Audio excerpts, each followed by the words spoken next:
Welcome to Books in Sum, your go-to for bite-sized book summaries.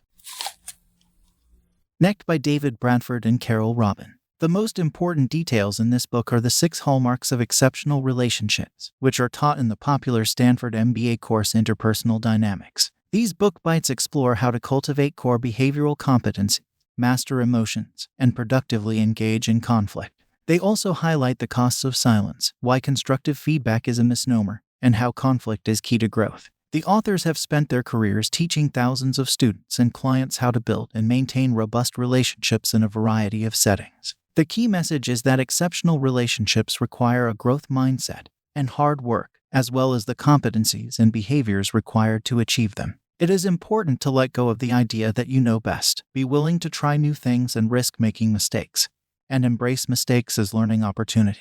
It is also important to take an active stance and put what you learn into practice, and to choose 4 to 5 relationships that you'd like to deepen. Finally, the authors propose the 15% rule to address this dilemma, which states that more is usually more when it comes to self-disclosure, and that there is a risk of oversharing in any given interaction, but there is also risk in holding your cards too close. The most important details in this book are that vulnerability arises from strength, not weakness, and that both of you are willing to be vulnerable. To avoid landing in the danger zone, test the waters by expanding your comfort zone into the learning zone in increments of just 15%.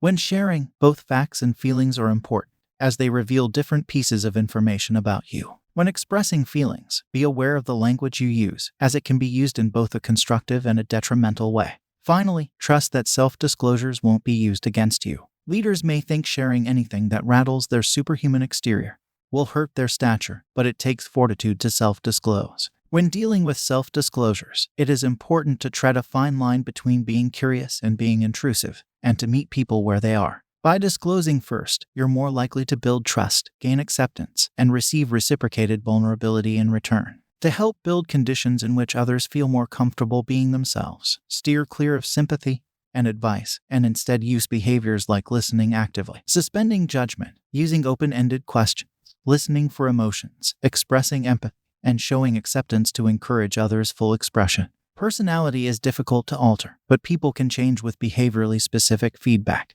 The key message of this book is that people can change their habitual behaviors with the help of behaviorally specific feedback. Organizational theorist Richard Beckard defined the conditions under which people are more likely to change, which are dissatisfaction with their current behavior, vision, and first steps. These 3 variables must be larger than the resistance to change, so it is important to recognize the value in the other person's struggle and appreciate the power and range of emotions. Feedback can elicit strong emotions, but there is no such thing as constructive or negative feedback. Emotions are often discredited in the workplace and schools, and when we do express our feelings, we tend to downplay their intensity. This can lead to escalation and emotional explosions. To understand our own needs and to be honest with each other, we need to cultivate self-awareness. Somatic responses like a change in heartbeat, fluttering in stomachs, tightness in our throats, or damp palms can offer important clues. To foster self-awareness, pause in the midst of a conflict and ask yourself, what am I or they really feeling?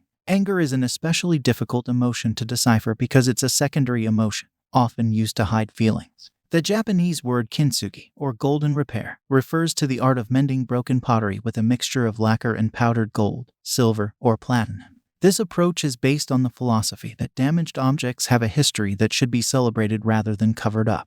Conflict can lead to deeper, more resilient bonds, and 4 problem-solving stages can be used to resolve it. First, get the other person to take the issue seriously. Second, get her to share fully what's going on with her. Third, arrive at a mutually satisfying solution. Fourth, determine what repair work needs to be done. Finally, start with a simple but heartfelt "I'm sorry" and put aside your pride. Relationships are rarely linear, but they'll keep growing if you face your fears and stay committed to each other's growth and development.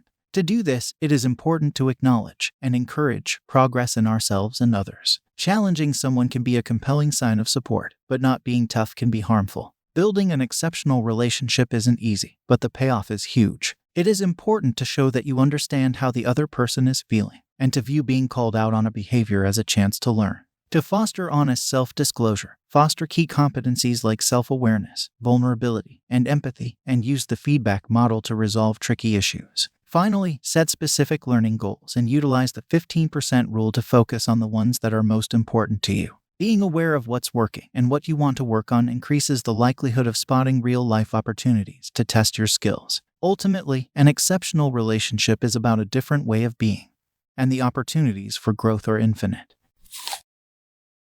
We hope you found this summary helpful in your listening journey. If you're interested in diving deeper into the topic or getting your hands on the whole book, be sure to check the description below where we've included links to the book and other related products that may be useful to you. Don't forget to hit that subscribe button to stay updated on our latest book summaries, and feel free to leave a comment with any suggestions or requests for books you'd like us to cover. Thanks again for tuning in, and happy listening.